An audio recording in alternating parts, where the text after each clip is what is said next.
அஸ்ஸலாமு அலைக்கும் வரஹ்மத்துல்லாஹி வபரகாத்துஹு. அல்ஹம்துலில்லாஹி ரப்பில் ஆலமீன் வஸ்ஸலாத்து வஸ்ஸலாமு அலா அஷ்ரஃபில் முர்சலீன் வ அலா ஆலிஹி வ அஸ்ஹாபிஹி வ அஸ்வாஜிஹி வ துர்ரியாத்திஹி வ அஹ்ல பைத்திஹி அஜ்மாயின்.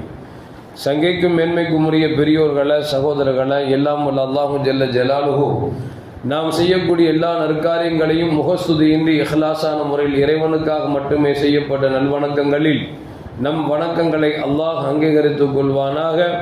நாம் செய்யக்கூடிய வியாபாரங்களிலும் தொழில்துறைகளிலும் நஷ்டமில்லாத ஹலாலான முறையில் நிரம்ப லாபத்தை பெற்று அந்த லாபகரமான வாழ்க்கை கொண்டு தம் தேவைகளையும் தேவை உடையவரின் தேவைகளையும் நிறைவேற்றக்கூடிய நல்ல பொருளாதாரத்தையும் உள்ள விசாலத்தையும் அல்லாஹ் நம் அனைவருக்கும் வழங்கி அல்வானாக.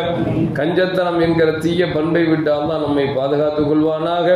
நம்மை இந்த உலகத்தில் வாழ வைக்கும் காலமெல்லாம் நோய் நொடி இன்றி உடல் ஆரோக்கியத்தோடு அல்லாஹ் நம்மை வாழ செய்வானாக. அந்த ஆரோக்கியமான வாழ்க்கை கொண்டு அல்லாஹ் ரசூலை நெருக்கக்கூடிய அனைத்து நல்ல முறைகளையும் புரியக்கூடிய நல்ல முத்தகின்களின் கூட்டத்தில் நம்மை ஆக்கி அல்வானாக. திடீர் மரணங்களை விட்டும் தீய மரணங்களை விட்டும் நம்மையும் நம் குடும்பத்தையும் நம் சமூகத்தையும் அல்லாஹ் முழுமையான முறையில் பாதுகாத்துக் கொள்வானாக.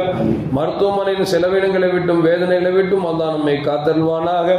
நம்மில் யாரெல்லாம் நோயால் பாதிக்கப்பட்டு வீடே கதி என்றும் ஆஸ்பத்திரியே கதி என்றும் அல்லல் பட்டும் அவதியுற்றும் இருக்கிறார்களோ அத்தனை மக்களுக்கும் வெகு விரைவில் நோயை போக்கியுடன் ஆரோக்கியத்தை வழங்குவதோடு அவர்களை கொண்டு அவர் குடும்பத்திற்கும் சமூகத்திற்கும் பலன் தரக்கூடிய மக்களாக ஆக்கியல்வானாக.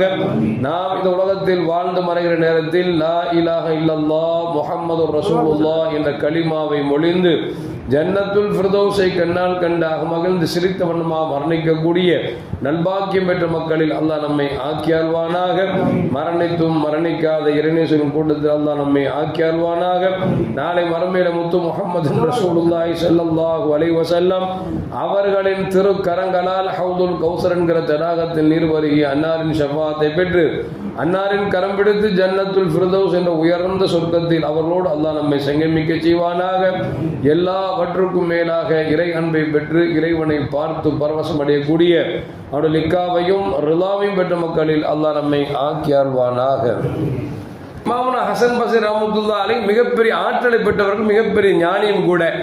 ஒரு நாள் இரவு அவர்கள் உணவை எதிர்பார்த்து கொண்டிருக்கிறார்கள். உணவு நம்ம எப்போ சாப்பிட்றோம்? நம்ம கேளுங்களேன், என்னங்க 10 மணிக்கு சாப்பிட்றீங்களா கேட்டால் நாங்களாம் சாப்பிட 12 மணி ஆகும் அப்படிங்கும். அது போய் 12 மணி இரவு அது அடுத்த நாள் வந்துடுது. விளங்குங்களா? சொல்லுவாங்க அல் அஷா கபலல் லிஷா, இரவு சாப்பாடு இருக்கிறத தொழுகைக்கு முன்னால் சாப்பிட்றணுமா, அப்போதான் உடம்புக்கு நல்லது. ஆனால் இன்னைக்கு எல்லாரும் நினைச்சிடும் அப்படின்னா 11 மணிக்கு சாப்பிட்றது பெரிய ஆச்சரியமா இருக்கு.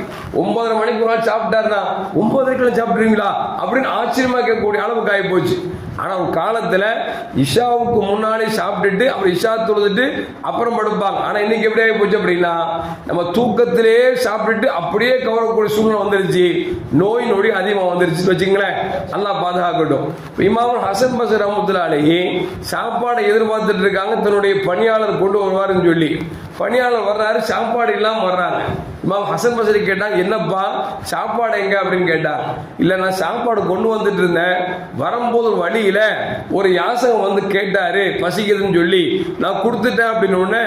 அப்போ இமாம் ஹசன் பஸ்ரி சொன்னாங்களா, உனக்கு கல்வி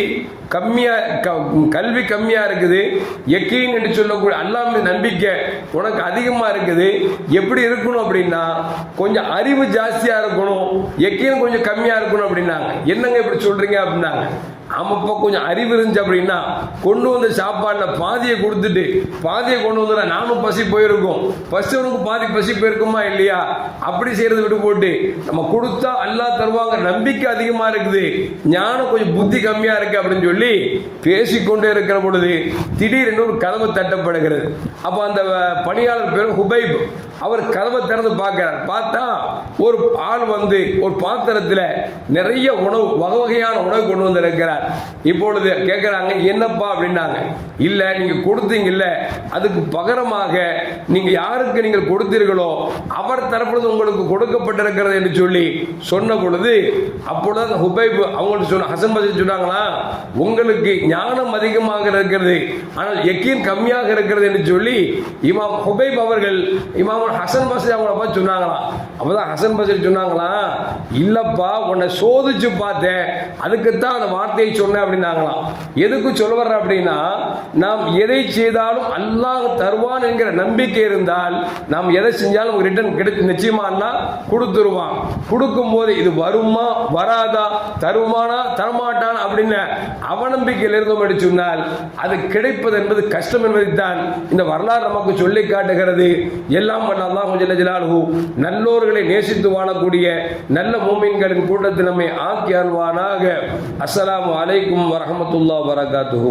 ஸல்லல்லாஹு அலா முஹம்மது ஸல்லல்லாஹு அலைஹி வஸல்லம். ஸல்லல்லாஹு அலா முஹம்மது ஸல்லல்லாஹு அலைஹி வஸல்லம். ஸல்லல்லாஹு அலா முஹம்மது யா ரப்பி ஸல்லி அலைஹி வஸல்லிம்.